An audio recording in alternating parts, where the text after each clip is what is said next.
Pemirsa, kita lanjutkan diskusi kita. Sekarang giliran Mayor Jenderal Agus Suryabakti, Deputi 1 BNPT. Silakan. Terima kasih Bung Arni. Menarik sekali tadi beberapa pendapat yang ada tentang kasus penembakan Polri ini.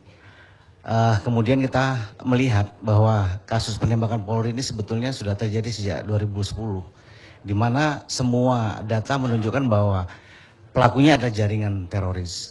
Nah, ini harus kita lihat dan kita cermati. Ada dua hal yang perlu kita cermati, bahwa yang pertama adalah mereka sudah menunjukkan eksistensi, ingin tetap eksis, bahwa mereka masih ada. Itu yang perlu kita ketahui. Yang kedua adalah dia mulai menyerang simbol-simbol negara. Polisi adalah simbol negara dalam penegakan hukum. Jadi kalau mereka menyerang polisi, dilakukan mulai di Poso, Sulawesi, di Jawa, dan terakhir di Jakarta. Ini mereka sudah menyerang negara. Nah, otomatis ya polisinya harus kita perkuat. Kita yang harus bagaimana polisi ini mampu melaksanakan tugas-tugasnya dengan baik. Jadi bukan terus beberapa pendapat, bisa saja motivasi lain selain terorisme terjadi tadi sepertinya narkoba, kemudian preman dan sebagainya. Tapi kalau kita melihat bahwa dari jaringan teroris yang ada, memang mereka polisi menjadi sasaran utama. Itu tadi sudah dijelaskan, sudah diikrarkan oleh Santoso bahwa mereka harus lawan polisi. Dan ini terus berkembang, dan bukan hanya di Poso, semua jaringan dia yang ada di seluruh Indonesia ini sudah diperintahkan untuk menyerang polisi. Nah, jadi dalam hal ini kita melihat bahwa militansi teroris ini nggak akan pernah berhenti. Nah, mungkin ini masih akan terjadi terus demikian. Maka yang bagi kita yang perlu adalah bagaimana kita melawan teroris ini bersama-sama. Jadi bukan hanya tugasnya polisi, tugasnya BNPT, tapi tugas kita bersama. Kan justru koordinasinya harusnya dari BNPT kan, dalam rangka memperkuat polisi tadi. Artinya BNPT didirikan justru untuk mengkoordinir semua instansi yang ada. Ya, betul. Jadi memang ini tugas daripada BNPT untuk bagaimana mengkoordinasikan upaya penanggulangan terorisme. Di penanggulangan terorisme itu ada dua, yaitu penindakan dengan pencegahan. Nah, bidang saya ada bidang pencegahan. Di bidang pencegahan itu kita melakukan dua strategi, yaitu bagaimana melakukan kontraradikalisasi, kemudian melakukan deradikalisasi. Deradikalisasi ini yang saya kira belum Ya, jalan. memang banyak sekali pertanyaan masyarakat, tuntutan masyarakat. Bagaimana deradikalisasi BNPT yang sudah dilakukan, termasuk Ustadz tadi mengkoreksi tentang deradikalisasi. Perlu kita ketahui bahwa deradikalisasi ini bukan barang mudah, bukan kayak makan cabai, langsung terasa pedas gitu.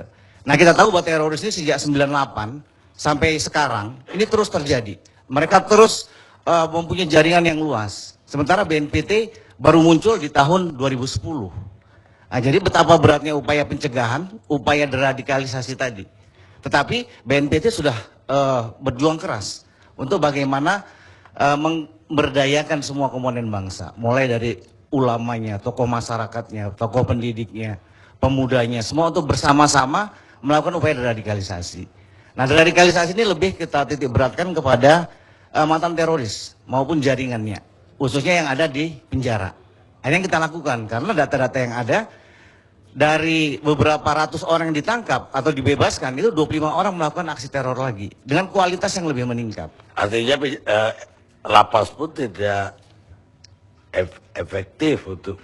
Betul, karena memang tidak ada program khusus di lapas untuk menangani napi-napi teroris. Maka saya dengar malah mereka bisa mengembangkan ajaran itu di lapas. Di dalam lapas, betul. Nah, inilah yang kita lakukan oleh BNPT, melakukan perkuatan terhadap sipir-sipir penjara dalam melakukan pembinaan terhadap para napi, agar setelah mereka keluar dari napi, mereka nggak melakukan aksi teror lagi. Baik, Pak Agus, saya ke Musni Umar, sosiolog.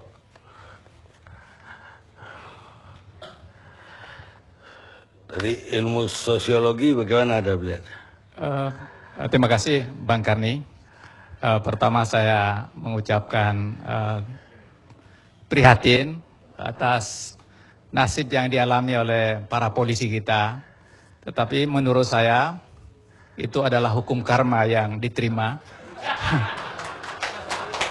Akibat yang disebutkan Kapolda tadi, tindakan yang dilakukan oleh Densus 88 itu, menurut saya memang menarik sekali di dalam pemberitaan, tetapi kemudian menimbulkan simpati dan empati dari masyarakat yang kebetulan saya banyak melakukan penelitian tentang masalah itu. Kemudian pada saat yang sama rasa cinta kepada polisi turun luar biasa. Jadi apa yang dilakukan Densus itu menurut saya cara yang tidak tepat. Kenapa? Karena menembaki orang yang belum tentu mereka itu teroris, bukannya menarik simpati, dukungan dari masyarakat, dan saya kira inilah kegagalan di dalam kita menyelesaikan terorisme. Jadi saya setuju yang dikatakan tadi, selagi kita tidak memperbaiki cara kita menyelesaikan terorisme ini, tidak akan pernah selesai. Bukti siapa tadi namanya, Abdurrahman Ayub, dia bisa kita tarik. Apakah dengan kekerasan, dengan perang? Aceh sebenarnya yang GAM itu yang melakukan perlawanan terhadap negara. Dikatakan juga teroris, kita bisa mengatakan seperti itu. Ketika perundingan damai dilakukan dari hati ke hati, tarik kita semuanya. Jadi selesai. Menurut saya penyelesaian teroris ini bukan sesuatu yang susah. Tapi kalau kita melakukan pendekatan dengan cinta kasih, kemudian dialog, kita sampaikan ini yang benar dan yang salah. Saya kira adalah sesuatu yang tidak susah. Tetapi kalau kita jadikan sesuatu sebagai proyek, inilah barangkali yang dipertanyakan oleh masyarakat. Maukah kita merubah keadaan ini? Saya kira kita harus mengakhiri penderitaan masyarakat. Orang itu adalah orang-orang kecil, Pak Karni. Mereka ini orang-orang terpinggirkan, orang-orang yang tidak punya kekuasaan, orang-orang marginal. Dan kita lawan mereka. Seharusnya kita tarik mereka, tarik mereka dengan pendekatan apa? Mesti ada prosperity approach. Adakah selama ini pendekatan? Kasih kesejahteraan. Mungkin barangkali Pak Ayub, karena sudah dekat, yang lain-lain apa gitu Pak. Jadi ini barangkali yang menurut saya ingin menyarankan, supaya kita merubah. Ambil contoh misalnya, setahu saya yang didekati di BNPT, maaf ya, itu adalah NU. NU sebenarnya udah selesai masalah terorisme itu. Tetapi sempalan dari Muhammadiyah gimana Pak? Pernah nggak didekati Pak? Orang-orang yang melawan negara tidak pernah didekati Pak. Jadi kita akhirnya pakai politik bola bambu Pak. Yang satu kita angkat, yang satu diinjak barangkali.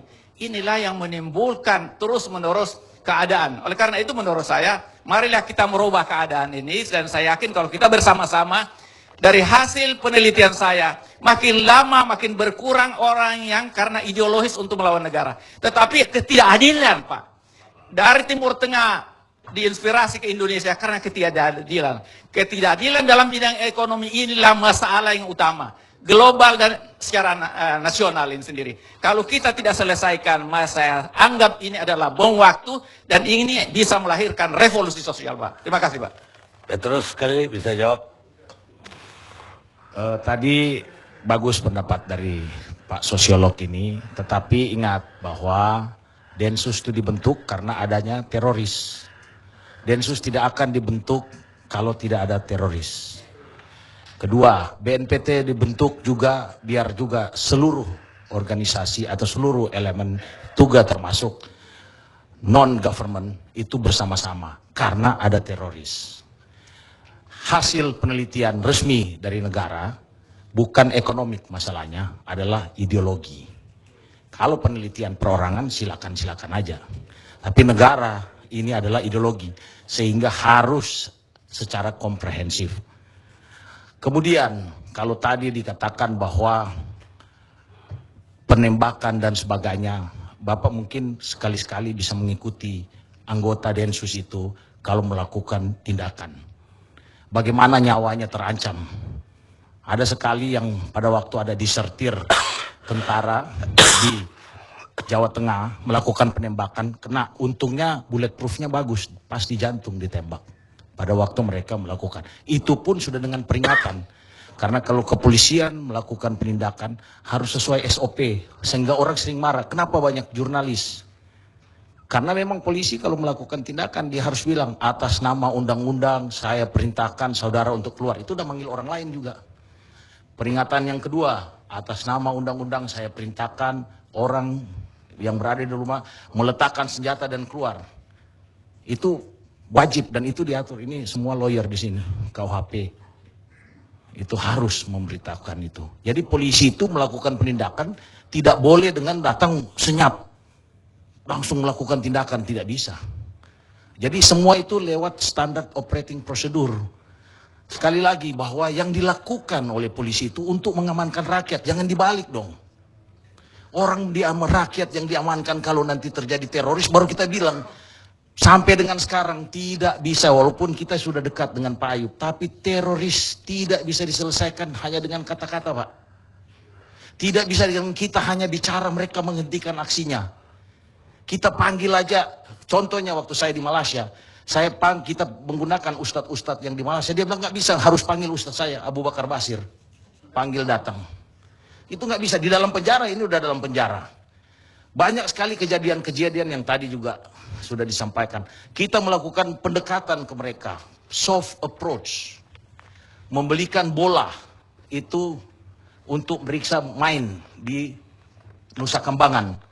Terjadi perkelahian dengan petugas. Sesudah itu mau didamaikan, dia bilang minta 4 ekor unta. Gimana kita minta unta? 4 ekor unta. Nah, ini banyak sekali hal-hal yang kita bingung, kita mau didamaikan. Ini dalam proses kita untuk deradikalisasi. Kita melakukan, jadi sekali lagi Pak, bahwa kami atau negara khususnya negara melakukan ini karena ada teroris. Kita masih ingat lagi bagaimana 202 orang mati di Bali. Kita masih ingat lagi bagaimana major bombing. Kita jangan bicara pada waktu ekses-ekses yang, tetapi bagaimana menyelamatkan orang. Bagaimana polisi menyelamatkan harta benda. Bagaimana sekarang kita lihat bahwa polisi akibat daripada membela negara, kita didoktrin Pak. Kita doktrin, kita belajar bersama-sama dulu. Ada lagunya dia bilang, biar badan hancur lebur, kita kan bertempur. Gitu. Jadi biar badan hancur lebur, kita kan bertempur. Membela keadilan suci, kebenaran murni, dibawa di warna panji. Merah putih Pak. Itu yang kita. Baik, Pak Sisno.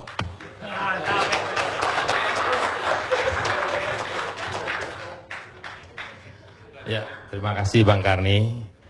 Memang penembakan terhadap petugas polisi merupakan teror terhadap Polri, terhadap negara dan terhadap masyarakat.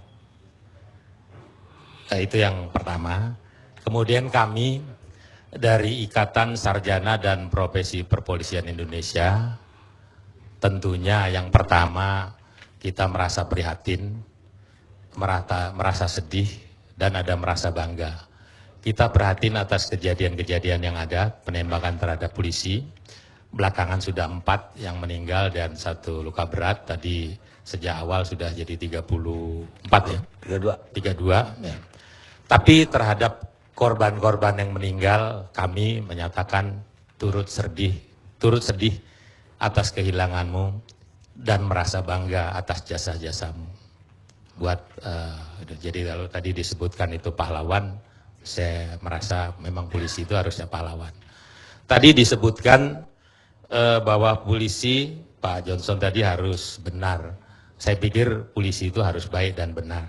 Tadi disebutkan oleh BNPT, polisi harus diperkuat. Saya pikir itu. Saya mungkin mengomentari atau menyorotin bagaimana tentang modernisasi alat peralatan yang harusnya dimiliki kepolisian. Jadi lebih kepada kebijakan, strategi, kemudian teknis dan taktis. Untuk alat modernisasi ini tadi sudah disinggung ada perlu rompi anti peluru, perlu mungkin kita sudah pakai radar ya, pakai satelit, sehingga kalau terjadi seperti di depan KPK kemarin melalui satelit kita bisa lihat kemana larinya penembak. Itu perlu peralatan yang sudah modern. Kemudian juga polisi ini alatnya senjatanya revolver itu udah ketinggalan zaman. Itu senjata kan zaman koboi. Koboi itu sportif, berkelahi, tembak-tembakan satu lawan satu, adu cepat. Sekarang tidak bisa itu. Mestinya di negara luar sudah semua polisi pakai Glock ya, pakai FN. Harus berpeluru banyak dan mudah untuk isi ulang. Kalau revolver itu kan susah isi ulangnya, isinya cuma 6. Ya. Jadi itu terketinggalan, itu perlu. Sehingga kami membuat ini Pak, tulisan, nanti kami serahkan kepada Pak Karni melalui TV One ini. Mungkin kepada pemangku kepentingan, seperti DPR mungkin. Tadi anggaran polisi untuk membeli mungkin rompi anti peluru, senjata, mungkin satelit khusus untuk ini. Bukan sekedar CCTV yang kemudian untuk tertib lalu lintas, untuk pengaturan lalu lintas, tapi untuk pengawasan ini. Kemudian juga tadi sudah disebut untuk memperberat ancaman hukuman terhadap tindakan yang melawan apalagi melukai sampai membunuh petugas polisi. Di negara manapun membunuh polisi yang korup saja dihukum berat. Ya, padahal polisi banyak yang baik.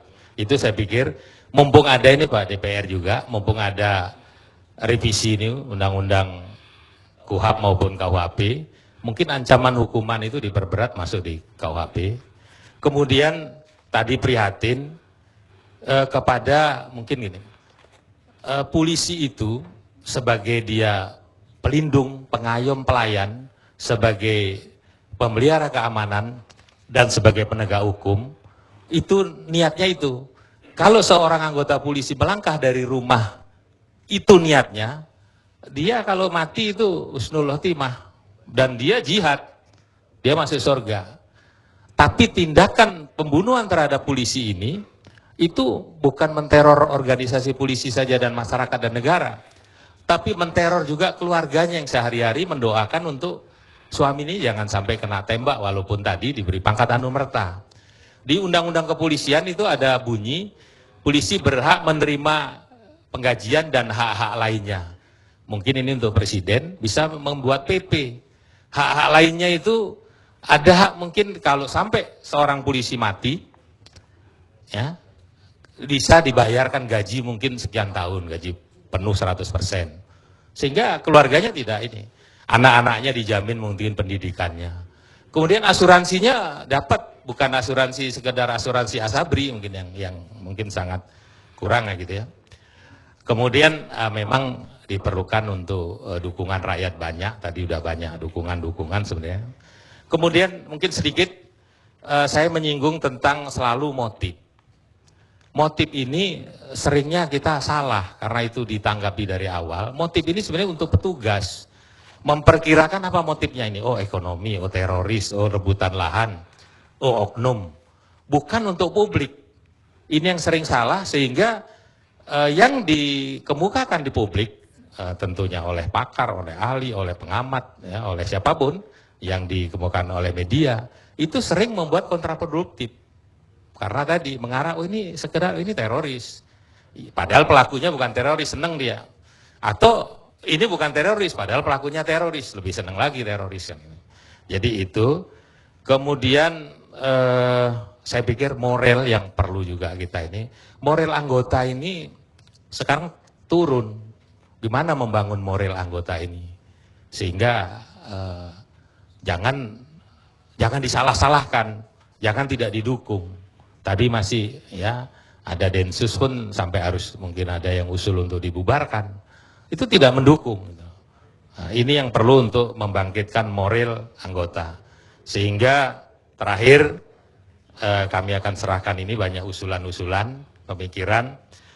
Tapi mungkin ada nggak ya usulan untuk calon TV1, ada nggak di situ nanti? Juga mungkin ada perlu usulan juga, mungkin perlu sudah negara ini membuat universitas keamanan sehingga paham tentang keamanan itu ngerti. Dan terakhir mungkin ada undang-undang kementerian, ada satu kementerian yang belum terisi sekarang, Kementerian Keamanan. Apakah mungkin ribut-ribut polisi di bawah kementerian mana, perlu ada Kementerian Keamanan dan Pak Karni nanti menterinya, polisi di bawah Kementerian Keamanan. Terima kasih, Bung Karni. Saya serahkan ini, Pak Karni. Baik, Untuk saya terima. diserahkan kepada pemangku kepentingan, mungkin Presiden, DPR, pengamat, sehingga terarah. Terima kasih. Baik. Kita rehat sejenak.